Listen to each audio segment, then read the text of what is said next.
Hi guys, welcome back to my channel, and today, because we just recently posted a video about halohalo ingredients, let's try to make Razon's halohalo copycat.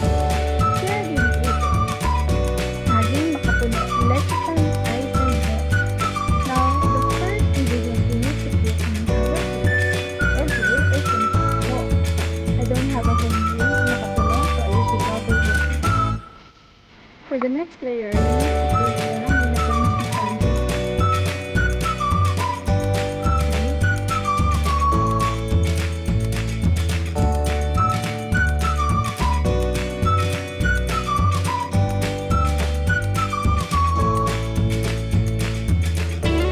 after the sanding, we now put it inside.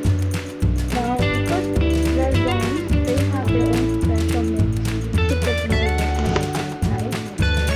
But for us, we will only use ice and the evaporated milk.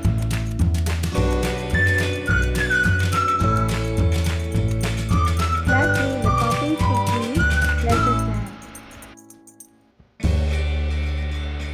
Now, in comparison, they don't really look the same, as I do not know the exact ratio of ingredients, but this is not